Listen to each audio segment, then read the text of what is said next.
আসসালামু আলাইকুম সবাইকে। আমি শাহরিয়ার কবির সৌধ। পড়াশোনা করছি কুয়েট ট্রিপলিতে। তো আজকের ভিডিওতে আমরা দেখব 2022-23 সেশনে এগ্রিগুচ্ছ এক্সামে ফিজিক্সের কোশ্চেনের সলভগুলো।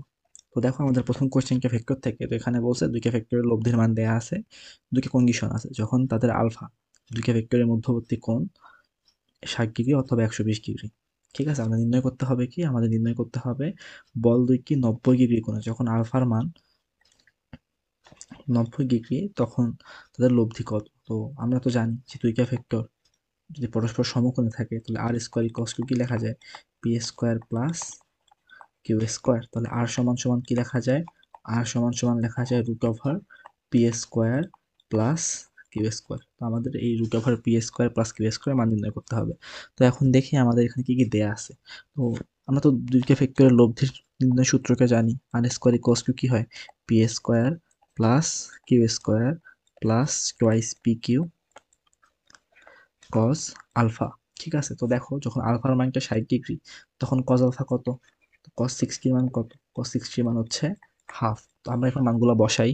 তো দেখো তো এখানে আর স্কোয়ারের মান কত যখন আলফার মান 60 ডিগ্রি? তো আর স্কোয়ারের মান হবে তখন 2 root 37 square equals to p square plus q square.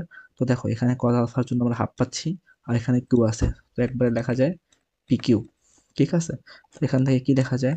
P square plus q square plus p q equals to 4 into 37। আচ্ছা, তো এটাকে আমরা 1 নম্বর ইকুয়েশন দেই।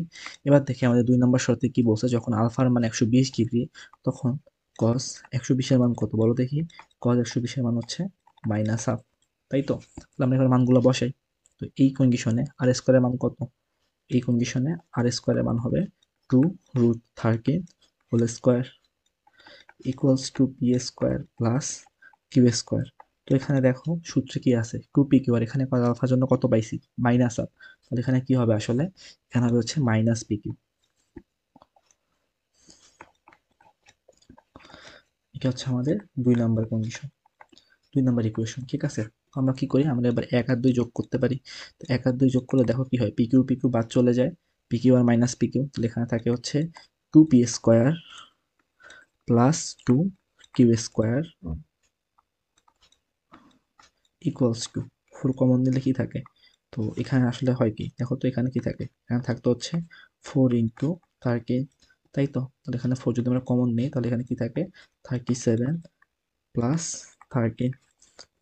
একবারে 2 কে কমন নিয়ে নেওয়া যায়। 2 কমন নিয়ে পাশে হচ্ছে আমরা ভাগ করে দিতে পারি। তাহলে p square plus q square equals to কি থাকে? দেখো তো এখানে হয় 200, তাকে যদি আমরা 2 দিয়ে ভাগ করি থাকে হচ্ছে 100। তো আমরা পি স্কোয়ার প্লাস কিউ স্কোয়ারের মান পেয়ে গেছি। আমাদের নির্ণয় করতে হবে কি? আমাদের নির্ণয় করতে হবে root over p square plus q square. তাহলে আর এর মান কত আসবে? তো এটাকে স্কোয়ার করলেই হয়ে যাচ্ছে, রুট করলেই হয়ে যাচ্ছে। তাহলে থাকে হচ্ছে 10 নিউটন। তাহলে লব্ধি বল কত? 10 নিউটন। আচ্ছা, তারপরের ম্যাথটা দেখি। এখানে কি বলছে? একটা স্থির বস্তু, তার মানে কত? ইউ মানে হচ্ছে 0। এর উপর এফ 10 নিউটন। তো ফোর্সের মান দেয়া আছে 10 নিউটন। কি হচ্ছে? 10 সেকেন্ড যাবত ক্রিয়া করে বন্ধ করে দেয়, বন্ধ হয়ে যায়। শুরু থেকে বস্তু কি 60 সেকেন্ডে। তো এখানে দেখো 60 সেকেন্ডের মধ্যে কিন্তু 2টা জিনিস আছে। হ্যাঁ, একটা কি? একটা হচ্ছে এই যে 10 সেকেন্ড কাজ করছে। আরেকটা কি? আরেকটা হচ্ছে বাকি 50 সেকেন্ড যখন হচ্ছে বল ছিল না। ঠিক আছে? 1100 মিটার দূরত্ব অতিক্রম করলে বস্তুটার ভর কত কেজি নির্ণয় করতে বলছে। আচ্ছা, তো আমরা এখন দেখি 10 সেকেন্ড পর বস্তুর বেগ কত হয় আসলে। V equals to u plus a কি। আচ্ছা, তো আমরা তো ইউ এর মান জানি 0। আচ্ছা, এ কি? তো এখন দেখো যে এখানে আমার ফোর্সের মান দেয়া আছে। আমরা ধরলাম বস্তুটার ভর হচ্ছে এম কেজি। তাহলে এখান থেকে আমরা এ সমান সমান কি লিখতে পারি? 10 বাই এম। তাহলে 10 ডিভাইডেড বাই এম। আর কি কত? কি দেয়া আছে? 10 সেকেন্ড। তাহলে এই যে 10 সেকেন্ড বল কাজ করছে, 10 সেকেন্ড পর বস্তুটার বেগ কত হয়? বস্তুটার বেগ হয় 100 divided by m metre per second. আচ্ছা, তাহলে এখন দেখো 10 সেকেন্ড পর বস্তুর একটা সমবেগ পাইছে না? তো এই বেগে চলছে। তাহলে এখন দেখো আমাদের যে টোটাল দূরত্বটা দেয়া আছে 60 সেকেন্ডে, এটা আসলে 2টা দূরত্ব আছে। একটা হচ্ছে S1 যখন বস্তুটার উপর বল কাজ করছে, আর একটা হচ্ছে S2 যখন বস্তুর উপর বলটা ছিল না। তো এটার জন্য আমরা কি লিখতে পারি? S1 এর জন্য u t plus half of a k square লিখতে পারি। তাই তো? আচ্ছা, আর S2 কি? S2 এর জন্য আমরা সিম্পলি লিখতে পারি ভি টি। তো দেখো তো এখানে তো হচ্ছে বস্তু ছিল স্থির, তো ইউ এর মান শূন্য, জন্য এই কে শূন্য প্লাস হাফ অফ এ। এর জায়গায় আমরা কি লিখতে পারি, এর জায়গায় লিখতে পারি কে ডিভাইডেড বাই এম। আর হচ্ছে কি স্কোয়ার, কি স্কোয়ারের জন্য কত লিখতে পারি, যখন বল ছিল তখন কি এর মান হচ্ছে 10, লিখতে পারি 10 স্কোয়ার প্লাস একে গেল হচ্ছে একটা পোর্শন, আরেকটা কি ভি, কি ভি এর মান কত পাইছি আমরা 100 কি হয়ে গেল বাই এম। আচ্ছা তো এইখানে যে কি কে আছে, এই কে এর মান কত, এই কে এর মান হচ্ছে বাকি 50 সেকেন্ড 50। তাহলে এখানে দেখো কি হয়, তো এখানে হচ্ছে half into k divided by m into 100 plus 100 into 50 divided by m. তো এখানে 50 থাকে, তাহলে একবারে লেখা যায় 500 divided by m plus 5000 divided by m. ঠিক আছে। আচ্ছা তো এখান থেকে আমরা কি করতে পারি, এখান থেকে আমরা এই 1/m কে কমন নিয়ে একবারে লিখতে পারি 5500। ঠিক আছে, এখন দেখো তো এই যে এসটা আছে, এর একটা মান দেওয়া আছে না, এই যে 1100 মিটার, তাহলে একে সমান সমান লেখা যায় হচ্ছে 1100। তাহলে এখন দেখো আমাদের লাগবে হচ্ছে এম, তো এম সমান সমান কি লিখতে পারি, এই যে 5500 ডিভাইডেড বাই 1100। তাহলে কত থাকে, কত থাকে, উত্তর হচ্ছে 5 কেজি। তাহলে আমাদের উত্তর কোনটা, উত্তর হচ্ছে ডি নাম্বার। আচ্ছা তার পরের কোশ্চেন দেখি কি বলছে, দেখো যে 1 মিটার পার সেকেন্ড বেগে চলমান 20 কেজি ভরের একটা বস্তু, তো এটা হচ্ছে বস্তুটার ধরলাম ইউ1 দেয়া আছে, এটা হচ্ছে বস্তুটার প্রথম বস্তুর ভর এম1, আর কি স্থির বস্তু, তার মানে কি ইউ2, স্থির মানে কত 0, আর ড্রয়িংয়ের মান অবস্থায় তো এটা দেয়া আছে কি আমার এম2 দেয়া আছে। বস্তুকে ধাক্কা দেয়, সংঘর্ষের পর দ্বিতীয় বস্তু কি, সংঘর্ষের পর দ্বিতীয় বস্তু মানে কোনটা, ওই যে এম2 ইকুয়ালস টু 5 কেজি ভরের যে বস্তুটা আছে সেটা। এটা কি করছে, এটা হচ্ছে ভি2 0.4 মিটার পার সেকেন্ড বেগে চলতে শুরু করে, তাহলে প্রথম বস্তুটার ভরবেগের পরিবর্তন কত হচ্ছে, আমরা ধরলাম যে সংঘর্ষের পর প্রথম বস্তুর ভরবেগ হয়ে গেছে হচ্ছে পি, ধরে নিলাম। তাহলে দেখো তো যদি আমরা ভরবেগের সংরক্ষণশীলতা সূত্র ইউজ করি তাহলে কি লেখা যায়, m1 u1 plus m2 u2 equals to m1 v1। তো এই যে m1 v1 প্রথম বস্তুর ভরবেগ যেটা সংঘর্ষের পর, সেটাকে আমরা কি ধরছিলাম, পি ধরছিলাম, এখানে আমরা লিখতে পারি পি। ঠিক আছে, প্লাস কি লেখা যায়, প্লাস হচ্ছে m2 v2। তো দেখো এখানে কি যে বস্তুর প্রথম বস্তুর ভর কত, প্রথম বস্তুর ভর হচ্ছে 20 কেজি, তো 20 ইন্টু 1। আচ্ছা দ্বিতীয় বস্তু প্রথমে কি ছিল, স্থির ছিল জন্য কি 0 equals to P plus m2v2, তো m2 কত 5, আর দেখো যে এখানে হচ্ছে v2 কত দেওয়া আছে 0.4, তাহলে এখান থেকে পি এর মান কত আসে, পি এর মান আসে হচ্ছে 20 মাইনাস 2, তাহলে কত 18 কেজি মিটার পার সেকেন্ড। বললাম সংঘর্ষের পরে, ঠিক আছে, সংঘর্ষের পরে প্রথম বস্তুকে ভরবেগ আমার বলছে কি সংঘর্ষের পর প্রথম বস্তুকে ভরবেগের পরিবর্তন, তাহলে আমার নির্ণয় করতে হবে গেলপি। তো দেখো তো সংঘর্ষের আগে বস্তুর ভরবেগ কত ছিল, এই যে এইটা m1u1, তার মানে কত পাইছিলাম 20। ঠিক আছে, তাহলে 20 সংঘর্ষের পরে কত পাইলাম 18, তাহলে মাইনাস 18, তাহলে কত 2 কেজি মিটার পার সেকেন্ড। আচ্ছা তারপরের একটা দেখো কি বলছে, যে একটা হচ্ছে π/5 নিউটন মিটার, এটা হচ্ছে মানের একটা টর্কের মান দেয়া আছে, তো 30 আরপিএম বেগে ঘূর্ণায়মান একটা চাকাকে, তাহলে কি আমার কি দেয়া আছে, ওমেগা ইনিশিয়াল দেয়া আছে, চাকাকে 10 সেকেন্ডে থামিয়ে দেয়, আমার কি এর মান দেয়া আছে, জড়তার ভ্রামক কত, তো আই নির্ণয় করতে হবে, তো আমরা তাকে সূত্র জানি tau equals to I alpha. হ্যাঁ, এখান থেকে আমরা আই এর মানটা নির্ণয় করব। তো আমার কি দেয়া আছে, টাউ দেয়া আছে, আর বাকি যে ডাটাগুলো দেয়া আছে এখান থেকে আমরা কি নির্ণয় করবো, আলফাকে নির্ণয় করে ফেলি। তাহলে আলফা সমান সমান কি লেখা যায়, আলফা সমান সমান লেখা যায় ওমেগা। তো দেখো এখানে যেহেতু হচ্ছে বস্তুটা থেমে গেছে, তাহলে এখানে আসলে কৌণিক ত্বরণটা আসলে কৌণিক মন্দন, তাই না, তো এখানে লেখা যায় omega initial minus omega final divided by t. আচ্ছা তো দেখো যে ওমেগা ইনিশিয়ালের মান কত দেয়া আছে, আচ্ছা থেমে যায়, তার মানে এখানে আমার ওমেগা ফাইনালের মানটা হচ্ছে 0 রেডিয়ান পার সেকেন্ড।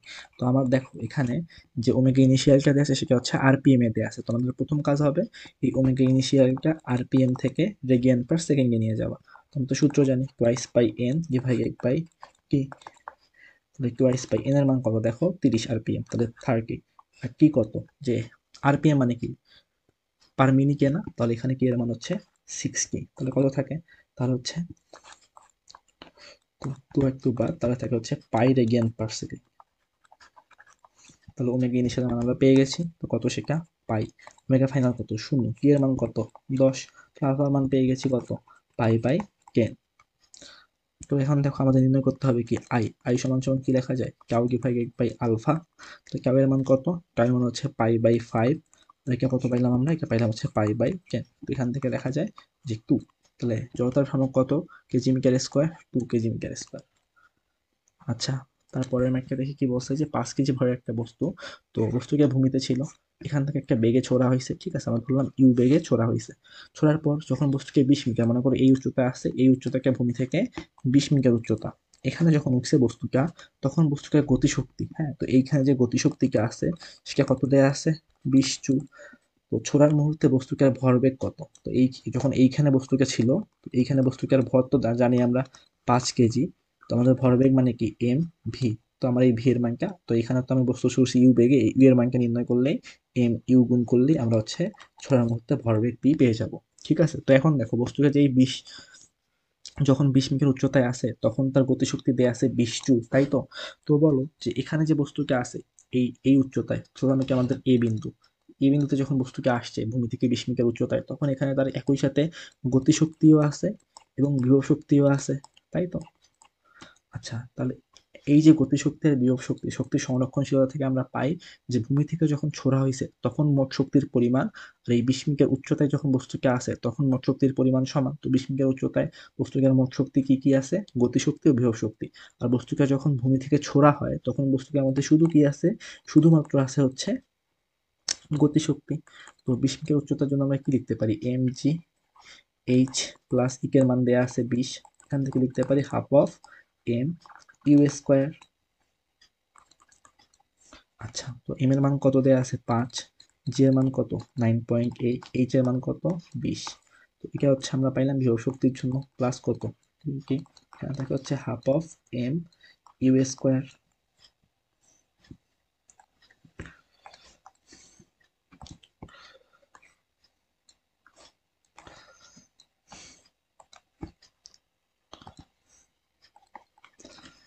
তাহলে এখানে থাকে কত, 5 20 100, 100 সাথে 9 গুণ করলে 980 plus 20 equals to half of m এর মান কত দেয়া আছে, এম এর মান দেয়া আছে হচ্ছে 5 ইউ স্কোয়ার। তো এখানে কত থাকে, এখানে থাকে হচ্ছে 1000। 1000কে 2 দ্বারা গুণ করলে 2000, 2000কে 5 দ্বারা ভাগ করলে কত, 2000কে 5 দ্বারা ভাগ করলে থাকে হচ্ছে 400। তো ইউ স্কোয়ারের মান হচ্ছে 400। তো এখান থেকে আমরা ইউ এর মান পাই কত, ইউ এর মান হচ্ছে 20 মিটার/সেকেন্ড। তো বস্তুটাকে ভূমি থেকে 20 মিটার/সেকেন্ড বেগে ছোড়া হয়েছে, তো আমাদের বের করতে হবে ছোড়ার সময় ভরবেগ কত ছিল, পি ইকুয়ালস টু, তাহলে কি লিখতে পারি, এম ইন্টু ইউ। এম এর মান দেয়া আছে 5, ইউ এর মান পাইছি আমরা কত, 20। এখান থেকে লেখা যায় 100 কেজি মিটার/সেকেন্ড। তাহলে বস্তুটাকে ভূমি থেকে ছোড়ার মুহূর্তে ভরবেগ কত ছিল, ভরবেগ হচ্ছে 100 কেজি মিটার/সেকেন্ড। আচ্ছা, তারপরে দেখো কি বলা আছে, একটা হচ্ছে 50 মিটার গভীর কুয়া থেকে ইঞ্জিনের সাহায্যে 9.8 সেকেন্ড, তো কে এর মান হচ্ছে এটা, 1000 কেজি পানি উঠানো হয়। তো এম এর মান দেয়া আছে আর এইচ এর মানটাও দেয়া আছে, হ্যাঁ। তো এখন বলছি ইঞ্জিনের দক্ষতা 80%, তো ইটার মানটা দেয়া আছে 80%, তো এর ক্ষমতা কত কিলোওয়াট, তো আমার ক্ষমতা নির্ণয় করতে বলছে। তো এখান থেকে এই যে টাকাগুলো দেয়া আছে, এখান থেকে আমরা যে হচ্ছে ক্ষমতাটা পাবো সেটা কি, সেটা হচ্ছে পি আউটপুট পাবো। ঠিক আছে, আর আমাদের নির্ণয় করতে হবে কত, ইঞ্জিনের ক্ষমতা, মানে আমাদের ইঞ্জিনের প্রকৃত ক্ষমতা যে ইঞ্জিন নিচ্ছে, পি ইনপুটটা, এটা নির্ণয় করতে হবে। তো ইকা সমান সমান আমরা কি জানি, ইকা সমান সমান p output divided by p input. তো পি আউটপুট সমান সমান কি লেখা যায়, পি আউটপুটের জায়গায় আমরা লিখতে পারি m g h divided by কি। তো দেখো এম এর মান কত দেয়া আছে, এম এর মান দেয়া আছে 1000। জি এর মান কত, জি এর মান হচ্ছে 9.8। এইচ এর মান কত, 50। আর টি এর মান কত, 9.8। 9.8 9.8 বাদ চলে যায়, এখানে কি থাকে, 50 × 10³ এত ওয়াট। এখন দেখো ইটার মান কত, ইটার মান হচ্ছে 80%। 80% মানে কি লেখা যায়, 0.8। পি আউটপুটের মান কত পাইলাম, 50 × 10³ আর পি ইনপুট নির্ণয় করতে হবে, পি ইনপুট। তাহলে এখন দেখো এখানে কি লেখা যায়, পি ইনপুট সমান সমান 50, তো এটাকে লেখা যায় 5 × 10⁻⁴। আচ্ছা, 50 × 10³ ডিভাইডেড বাই 0.8। তো এখান থেকে লেখা যায় কত, 50 ডিভাইডেড বাই 8 × 10⁻⁴। তাহলে 50 ডিভাইড 8/8, এখান থেকে 6.25 ইন্টু 10⁴, এখান থেকে লেখা যায় 62.5 ইন্টু 10³ ওয়াট। আমাদের দেখো চাইছে কিসে, কিলোওয়াটে, এখান থেকে আমরা লিখতে পারি যে 62.5 কিলোওয়াট। এটাই হচ্ছে উত্তর। দেখো অ্যান্সার কোনটা, অ্যান্সার হচ্ছে সি নাম্বার। আচ্ছা, তো এই ম্যাকটা দেখে আমাদের কি বলছে, এই ম্যাকটা বলছে একটি গ্রহের মুক্তিবেগ পৃথিবীতে মুক্তিবেগের অর্ধেক। ঠিক আছে, তো ধরলাম যে আমাদের কোনো একটা গ্রহ আছে এক্স গ্রহ, সেই গ্রহের মুক্তিবেগ ভি এক্স, সেটা কি পৃথিবীতে মুক্তিবেগ ভি, তার হচ্ছে অর্ধেক। আবার কি বলা আছে, ওই গ্রহের ব্যাসার্ধ, ওই গ্রহের ব্যাসার্ধকে আমরা আর এক্স ধরি, সেটা কি, সেটা হচ্ছে পৃথিবীর ব্যাসার্ধের অর্ধেক, তাহলে আর ডিভাইডেড বাই 2, পৃথিবীর ব্যাসার্ধ আর তার অর্ধেক। ওই গ্রহে জি এর মান কত? তো দেখো দেখি, আমাদের মুক্তিবেগের সূত্র কি, √2 GR। তো ওই এক্স গ্রহের জন্য কি হবে, 2 GX/RX, তাই তো। এটা আবার কি, এটা হচ্ছে পৃথিবীর মুক্তিবেগের সূত্র কি, ভি ইকুয়ালস টু 2 GR, এটার হচ্ছে অর্ধেক। তো উভয় পাশে আমরা এখন কি করতে পারি, স্কোয়ার করতে পারি। স্কোয়ার করলে কি থাকে, 2GX/RX, এখান থেকে হচ্ছে 2GR, আর 2 কে স্কোয়ার করলে কি হয়, 4 হয়। তাহলে এখান থেকে এই 2 আর এই 2 বাদ চলে যায়। তাহলে এখানে দেখো যে GX ইন্টু আর এক্স এর জায়গায় কি লেখা যায়, আর এক্স এর জায়গায় লেখা যায় R/2, এখানে থাকে GR/4। তো এখান থেকে কি হয়, এখান থেকে হচ্ছে আবার এই আর এই আর বাদ চলে যায়, তাহলে এখানে কি থাকে, GX ইকুয়ালস টু G/2। তো জি এর মান কত, 9.8, তাহলে ওই গ্রহে জি এর মান কত হবে, 4.9 মিটার/সেকেন্ড স্কোয়ার। আচ্ছা, তারপরে আমি একটা দেখো কি বলছে, যে এত মিটার ব্যাসার্ধ বিশিষ্ট, তাহলে আর এর মান দেয়া আছে, একটা তারকে এফ, এত বলে টানা হয়েছে, তাহলে তারটার বিকৃতি কত? তো বিকৃতি মানে কি, বিকৃতি মানে হচ্ছে এল ডিভাইডেড বাই এল, দৈর্ঘ্যের পরিবর্তন ডিভাইডেড বাই আদি দৈর্ঘ্য। আর ওয়াই এর মান দেয়া আছে, তো আমরা তো একটা সূত্র জানি, ওয়াই ইকুয়ালস টু কি, y equals to f l divided by a l. নির্ণয় করতে হবে কি, এল ডিভাইডেড বাই এল। এখান থেকে কি লেখা যায়, f divided by a y. তো এফ এর মান আমাদের দেয়া আছে 31.4, ওয়াই এর মান আমাদের দেয়া আছে কত, ওয়াই এর মান দেয়া আছে 5 ইন্টু 10⁹ আচ্ছা, এ কি, এ হচ্ছে পাই আর স্কোয়ার, পাই। আর আর এর মান কত, আর দেয়া আছে 1 ইন্টু 10⁻³ তার উপর হচ্ছে স্কোয়ার। তো দেখো 31.4 ডিভাইডেড বাই 5 ইন্টু 10⁹, পাই এর মান কত, 3.14 ইন্টু 1 ইন্টু 10⁻⁶। তাহলে দেখো এই 31.4 আর 3.14 বাদ দিয়ে এখানে কি লেখা যায়, 10 লেখা যায়। আচ্ছা, তাহলে এখানে 1/5 ঠিক থাকলো, উপরে কত আছে দেখো, উপরে আছে 10, এখানে আছে 10⁹ 10⁻⁶, তাহলে এই দুইটা থেকে লেখা যায় 10³ তাহলে এখান থেকে আমরা একবার লিখতে পারি 1 ডিভাইডেড বাই 5 ইন্টু 1/10²। এবার দেখো 1 ডিভাইডেড বাই 5, এটার জন্য কি লেখা যায়, এটার জন্য লেখা যায় 0.2, আর নিচে আছে tan², এটা মানে কি, tan−2, তাহলে এখান থেকে একবার লিখতে পারি 2 ইন্টু tan−3। ঠিক আছে, এখন বলো বিকৃতির কোনো একক হয়, বিকৃতির কোনো একক নেই, উত্তর কোনটা, তো এ নাম্বারটা। তো দেখো একটা সরল দৈর্ঘ্যের কার্যকর দৈর্ঘ্য যখন দেয়া আছে L1, তখন তার দোলনকাল T1 দেয়া আছে 2 সেকেন্ড। কার্যকরী দৈর্ঘ্য যখন 64 সেন্টিমিটার, তখন দোলনকাল কত হবে? তো এর মধ্যে আমাদের L2 দেয়া আছে, আমাদের T2 নির্ণয় করতে হবে। তো আমাদেরকে সূত্র জানি, সরল দৈর্ঘ্যের দোলনকালের সূত্র কি, K equals to twice pi root over L by জি।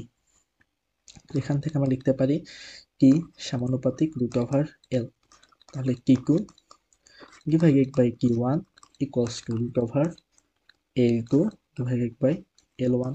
তো L2 এর মান কত দেয়া আছে, 64, আর L1 এর মান কত দেয়া আছে, 100। তাকে করবো কি আমরা রুট, তো 64 কে রুট করলে কত হয় 8, আর 10 কে রুট করলে কত হয়,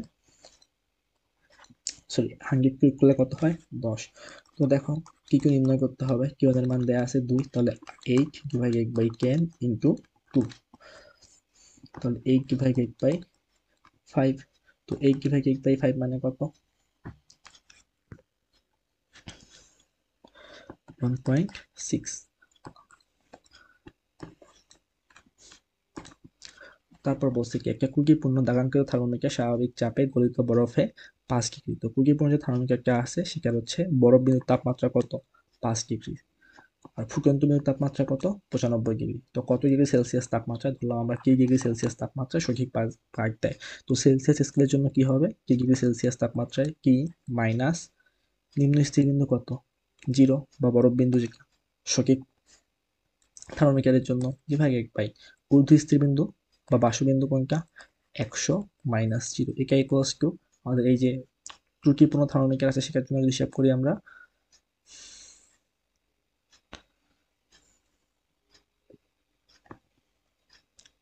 টি মাইনাস 5 ডিভাইডেড বাই 95 মাইনাস 5। তাহলে এখানে দেখো কি থাকে, তো টি ডিভাইডেড বাই 100, এখানে থাকে টি মাইনাস 5 ডিভাইডেড বাই 90। তো এখান থেকে বাদ চলে যায়, তাহলে এখানে কি থাকে 90 ইকুয়ালস টু 20 মাইনাস 50। তাহলে কে ইকুয়ালস টু কত, কে ইকুয়ালস টু 50। তাহলে সঠিক পাঠ কত, 50 ডিগ্রি সেলসিয়াস তাপমাত্রায় সঠিক পাঠ দিবে। আচ্ছা, তো দেখো এখানে কি বলা আছে, একটা সিস্টেমে গ্যাসের চাপ পি এর মান দেয়া আছে, সেই স্থির রাখা হয়েছে। কি প্রক্রিয়া, এটা হচ্ছে আমার সমচাপীয় প্রক্রিয়া। পি এর মানটা স্থির, তো এত জুল তাপশক্তি সরবরাহ করা হয়েছে। তো কিউ কত, কিউ এর মান দেয়া আছে 600 কিলো জুল। যেহেতু তাপশক্তি সরবরাহ করা হয়েছে তাহলে এটা হচ্ছে পজিটিভ। সিস্টেমের আয়তন 1.5 মিটার কিউব থেকে ধীরে ধীরে প্রসারিত হয়ে 2, তো এটা আমাদের ভি1 দেয়া আছে, এটা হচ্ছে ভি2 মিটার কিউব হয়েছে। সিস্টেম কিন্তু অন্তস্থ শক্তির পরিবর্তন কত কিলোজুল, তো গেলেও নির্ণয় করতে হবে। তো আমাদের তাপগতিবিদ্যার প্রথম সূত্র থেকে আমরা কি জানি, গেল কিউ ইকুয়ালস টু গেল ডাব্লিউ প্লাস গেল ইউ। তাহলে গেল ইউ সমান সমান কি হবে, গেল ইউ সমান সমান হবে গেল কিউ মাইনাস গেল ডাব্লিউ। তো আমাদের গেল কিউ এর মানটা দেয়া আছে, গেল ডাব্লিউ এর মানকে নির্ণয় করতে হবে।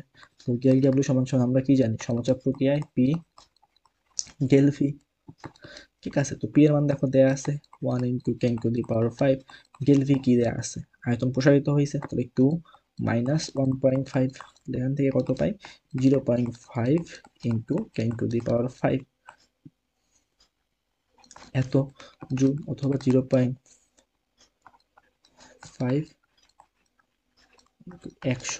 10 কিউব জুল। এখান থেকে লেখা যায় 50 কিলো জুল। ঠিক আছে, এবার দেখো আমাদের গেলকির মান কত দেওয়া আছে, 600 কিলো জুল, আর কেলকেবের মান কত পেলাম আমরা, 50 কিলো জুল। তো এখান থেকে কত পাচ্ছি, 550 কিলো জুল। তো এটাই হচ্ছে আমার সিস্টেমের অন্তস্থ শক্তির পরিবর্তন। আচ্ছা, তারপরের ম্যাথটা দেখো, যে একটা শোলা বল দেয়া আছে যার ভর দেয়া আছে, ঠিক আছে, এবং কত চার্জে চার্জিত সেটাও বলা আছে। তো বলকে অভিকর্ষীয় ক্ষেত্রে ঝুলন্ত অবস্থায় স্থির রাখতে। তো দেখো আমাদের এই ক্ষেত্রে হলো শোলা বলটা, শোলা বলকে কি অভিকর্ষ বলের প্রভাবে নিচে পড়ে যাইতে যাবে, ঠিক আছে, এমজি বল নিচের দিকে কাজ করতেছে, যার কারণে সেটা নিচে পড়ে যাইতে যাবে। তো এটাকে যদি আমরা একটা এমন একটা তড়িৎ ক্ষেত্র রাখি যেটা হচ্ছে, যার কারণে যে বলটা পাবো সেটা হচ্ছে উপরের দিকে তড়িৎ বল একটা পাবো। ঠিক আছে, উপরের দিকে যে বলটা আছে যেটা আমরা এফ বল ধরলাম, তো এইটা যদি এমজি যে অভিকর্ষ বলটা আছে এটা সমান হয়, তাহলে কি হবে, তাহলে বস্তুটা স্থির থাকবে, ঝুলন্ত থাকবে। ঠিক আছে, তো এটার জন্য আমরা কি লিখতে পারি, এফ ইকুয়ালস টু আমরা কি জানি, f equals to q into e সমান সমান হচ্ছে এমজি। আমার নির্ণয় করতে হবে ই এর মানটা, তড়িৎ ক্ষেত্রের মান কত, m g divided by q. M এর মান কত দেয়া আছে, এখন দেখো এম এর মান দেয়া আছে 1 ইন্টু 10 ইনভার্স 3, জি এর মান দেয়া আছে 9.8 ডিভাইডেড বাই 2 ইন্টু 10 ইনভার্স 4। এখান থেকে লেখা যায় 9.8 ডিভাইডেড বাই 2 ইন্টু 10, এখান থেকে কি হয় 4.9 ইন্টু 10, অথবা 49 নিউটন পার কুলম। তো 49 নিউটন পার কুলম মানে তড়িৎ ক্ষেত্রে রাখলে শোলা বলটি স্থির থাকবে। দেখো আমাদের এই ম্যাথটা কি বলছে, যে পি কিউ আর এস একটা আয়তক্ষেত্র, তো এটা পি কিউ, এটা কিউ আর, তো এটা হচ্ছে আমাদের সেই আয়তক্ষেত্র, যার এটা হচ্ছে পি কিউ বাহু, এটা হচ্ছে কিউ আর বাহু, আর এটা হচ্ছে আর এস। ঠিক আছে, তো এই আয়তক্ষেত্রের এই পি কিউ এর মান দেয়া আছে 3 মিটার, তাহলে কিউ আর এর মান কত হবে, কিউ আর এর মান দেয়া আছে হচ্ছে 4 মিটার। আচ্ছা, তো তাহলে এস আর এর মান কত হবে, এটাও 3 মিটার হবে, আর এটা হবে হচ্ছে 4 মিটার। ঠিক আছে, এখন দেখো যে পি বিন্দু যেখানে আছে, পি বিন্দুতে হচ্ছে একটা +4 কুলম্ব আধান রাখা আছে, কিউ বিন্দুতে একটা -5 কুলম্ব আধান রাখা আছে, আর আর বিন্দুতে +3 কুলম্ব আধান রাখা আছে। আমাদের নির্ণয় করতে হবে এস বিন্দুতে বিভব কত। তো বিভবের সূত্র কি? V equals to 1/8/4πε0 into Q/8/r। তো দেখো এইটার জন্য তো আমরা V1 লিখলাম বা ভিপি লিখতে পারি। তো ভিপি সমান সমান কি? তাহলে এই পিভিপি এর জন্য এসএ, ঠিক আছে? তো এখানে লিখতে পারি হচ্ছে আমরা V1 লিখি, আমরা লিখতে পারি এই পি বিন্দু যে 4 কুলম্ব আধান আছে তার জন্য এসএ বিভব কত? V1 ইকুয়ালস টু লেখা যাবে 1/4πε0 কিউ এর মান কত? 4, আর এর মান কত? আর হচ্ছে 4 মিটার, 4/4। আচ্ছা, এবার দেখি হচ্ছে আমরা V2 কিউ বিন্দুতে। তো এখন দেখো আমাদের কি লাগবে? কিউ বিন্দু থেকে এস এর দূরত্বটা লাগবে। তো দেখো এখানে যদি আমরা কর্ণটা নিই, এই কর্ণটাই কি কিউ আর এস এর মধ্যবর্তী দূরত্ব। তো দেখো এটা 4 মিটার, এটা 3 মিটার। তাহলে পিথাগোরাসের সূত্র অ্যাপ্লাই করলে এই কর্ণের দৈর্ঘ্য আমরা পাবো হচ্ছে 5 মিটার। তাহলে ভিকিউ সমান সমান কি লেখা যাবে? 1/4πε0 ইন্টু কিউ। তো এখানে দেখো কিউ এর মান কত? এখানে কিউ এর মান হচ্ছে -5 কুলম্ব ডিভাইডেড বাই আর এর মান কত? এখানে 5, এটা হচ্ছে ভিকিউ। এবার দেখো আমরা কি পাইতেছি যে আমাদের এটার জন্য V3 আর বিন্দুতে যেটা আছে সেটার জন্য আমরা যদি V3 লিখি, তাহলে V3 সমান সমান কি লেখা যাবে? 1/4πε0 কিউ এর মান কত? কিউ এর মান 3। এখন দেখো আর থেকে এস এর মধ্যবর্তী দূরত্ব কত? 3 মিটার ডিভাইডেড বাই 3। তাহলে আমাদের এখন লাগবে হচ্ছে টোটাল ভোল্টেজ এসে। তাহলে ভিএস সমান সমান V1 plus V2 plus V3। যেহেতু বিভব হচ্ছে স্কেলার রাশি, তাহলে এদের যোগ হবে নর্মাল যুগের মতো। সবগুলো থেকে কি কমন নেওয়া যায়? দেখো তো 1/4πε0 কে কমন যায়, এখানে থাকে 4/4 মানে 1, -5/4 মানে -1, ঠিক আছে? আর 3/3 মানে +1। তাহলে দেখো তো এই যে 1/4πε0 এটার মান তো আমরা জানি, এটার মান কত? 9 ইন্টু 10⁹9। আর এখানে 1 আর 1 বাদ যায়, ইন্টু থাকে 1। তাহলে বিভব কত পাইলাম? 9 ইন্টু 10⁹9 ভোল্ট। উত্তর কোনটা? উত্তর হচ্ছে কি নাম্বারটা। আচ্ছা, তারপরে থেকে কি বলছে? এ ও বি সমান্তরাল পাতধারক, উভয় ধারকের প্রতিপাতের ক্ষেত্রফল, ঠিক আছে? এ আর বি দুটো সমান্তরাল পাতধারক দেয়া আছে, প্রতিপাতের ক্ষেত্রফল দেয়া আছে। তাহলে এর মান দেয়া, পাতদ্বয়ের মধ্যবর্তী দূরত্ব, ডি এর মান দেয়া, ধারক দুটিকে শ্রেণী সমবায়ে যুক্ত করলে তুল্য ধারকত্ব কত মাইক্রোফ্যারাডে পাওয়া যাবে, ঠিক আছে? তো এখন আমরা দেখি যে যে ধারক দুটি আছে, ধারক দুটি আসলে ধারকত্ব কত। তাহলে সি ইকুয়ালস আমরা একটা সূত্র জানি না, k epsilon naught a divided by d. তো এখানে যেহেতু হচ্ছে কোনো পরাবৈদ্যুতিক মাধ্যম উল্লেখ করা নাই, তাহলে এখানে আমরা কে এর মানকে 1 ধরবো। ইপসাইলন নট এর মান দেয়া আছে 8.8 ইন্টু tan ইনভার্স 12।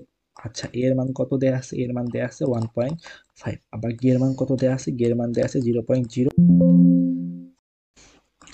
তাহলে এখানে যে ক্যালকুলেশন আমরা করি, তাহলে দেখো উপরে আছে 1.5, নিচে আছে 0.015। তাহলে 8.8 ইন্টু tan ইনভার্স 12 ইন্টু 1.5, আর এখানে লেখা যায় কি 1.5 ইন্টু tan ইনভার্স 2। তাহলে 1.5 বাদ যায়, তাহলে এখানে থাকে কি 8.8 ইন্টু tan ইনভার্স 10 ফ্যারাডে। তাহলে এখানে আমরা কি পাইলাম? সি এর মান পাইলাম। সি এর মান হচ্ছে এত ফ্যারাডে। আচ্ছা, তো এখান থেকে যদি হচ্ছে আমরা মাইক্রো ফ্যারাডেতে যাই, তাহলে কি করতে হবে? 8.8 ইন্টু tan ইনভার্স 4 মাইক্রোফ্যারাডে। যেহেতু আমাদের বলছে তুল্য ধারকত্ব কত মাইক্রোফ্যারাডে, তো আমরা প্রথমেই প্রত্যেকটা ধারকের মান মাইক্রোফ্যারাডেতে নিই। এখন দেখো কি বলা আছে যে দুইটা একই মানের ধারকত্ব। হ্যাঁ, এরা কিসে আছে? শ্রেণী সমবায় আছে। তো আমরা তো একটা জানি যে অনেকগুলা সেম মানের ধারক, সেম মানের ধারক যদি শ্রেণী সমবায় থাকে, তাহলে সি ইকুইভ্যালেন্ট সমান সমান কি লেখা যায়? C by n. এখানে দেখো তো দুইটা একই মানের ধারক সেম শ্রেণী সমবায়ে আছে, তাহলে সি ইকুইভ্যালেন্ট সমান সমান লেখা যায় সি বাই 2। তো সি এর মান কত? 8.8 ইন্টু tan ইনভার্স 4 মাইক্রোফ্যারাডে ডিভাইডেড বাই 2। তাহলে এখানে কি হবে? 4.4 ইন্টু tan ইনভার্স 4 মাইক্রোফ্যারাডে। তোমাদের উত্তর কোনটা? উত্তর হচ্ছে বি। আচ্ছা, তো দেখো সমান্তরাল সমবায়ে যুক্ত 3 ও 2 মানে দুইটা রোধকে একটি অজানা ভোল্টের কোষে যুক্ত করলে তড়িৎ প্রবাহের মান পাওয়া গেল 5। তো দেখি সমান্তরাল সমবায়ের তুল্যরোধ কত হয়। তো সমান্তরাল সমবায়ের তুল্যরোধ হচ্ছে R P equals to 3 into 2 divided by 3 plus 2, 6/5, ঠিক আছে? তো আমরা ধরলাম অজানা যে হচ্ছে আমাদের ভোল্টেজটা আছে সেটা কত? ভি। তড়িৎ প্রবাহের মান পাওয়া গেছে, আই এর মান কত? 5 এম্পিয়ার। তো হচ্ছে আমরা ওহমের সূত্র অ্যাপ্লাই করে ভি ইকুয়ালস টু আই আর, এখান থেকে আমরা পাইতে পারি ভি এর মানটা 5 ইন্টু 6 ডিভাইডেড বাই 5, কত থাকে 6 ভোল্ট। তাহলে অজানা ভোল্টেজের মান কত 6 ভোল্ট। তো এই অজানা ভোল্টেজের সাথে এই সেম যে রোধ দুইটা আছে 3 ওহম 2 ওহম, এদেরকে কিসে যুক্ত করা হয়েছে, শ্রেণীতে যুক্ত করা হয়েছে। অর্থাৎ প্রথমে জিনিসটা কেমন ছিল, প্রথমে এই যে দুইটা রোধ হচ্ছে প্যারালাল ছিল, তাদের সাথে এই যে এই ভোল্টেজটা যুক্ত ছিল, ঠিক আছে, এটা 3 ওহম, এটা হচ্ছে 2 ওহম। এখন কি করা হয়েছে, এখন এই যে এই রোধ দুইটা আছে, এই রোধ দুইটাকে শ্রেণী সমবায়ে কানেক্ট করা হয়েছে, তাহলে 3 2, আর ভোল্টেজটা কিন্তু ঠিকই রাখা হয়েছে, আগে যে 6 ভোল্টেজ ছিল এখন ওই 6 ভোল্টেজই আছে। তাহলে এখন বলছে কারেন্টের মান কত, তাহলে দেখো আর এস কত, 3 আর 2 এর যোগফল 5 ওহম, ঠিক আছে, 5 ওহম। তাহলে বের করতে হবে আই, তাহলে আই ইকুয়ালস টু কি ভি বাই আর, ভি এর মান কত 6, আর এর মান কত 5, তাহলে কত থাকে 1.2 এম্পিয়ার। তাহলে বি নম্বরটা হচ্ছে উত্তর। তারপরে দেখো যে একই উপাদানে তৈরি দুইটা রোধ এ ও বি, ঠিক আছে, একই উপাদানে তৈরি মানে এদের রো সেম, তাদের দৈর্ঘ্য তাদের দৈর্ঘ্যের অনুপাত দেয়া আছে, তাহলে এল a divided by l B, এটার মান দেয়া আছে 2, এদের ব্যাসের অনুপাত দেয়া আছে, তো আমরা ব্যাস ধরলাম হচ্ছে d a divided by d b, এর সমান সমান 4, অথবা ব্যাসের অনুপাত যা ব্যাসার্ধের অনুপাতও তা, R a divided by R b সমান সমান হচ্ছে 4। তাহলে আমরা সূত্র কি জানি, R equals to rho l divided by a. তাহলে এখান থেকে যদি হচ্ছে আমাদের বের করতে বলছে রোধের অনুপাত কত, তো আর a divided by R B নির্ণয় করতে হবে। তো দেখো আমার তো রোট আছে, তাহলে এখান থেকে লিখতে পারি আমরা এল এ ডিভাইডেড বাই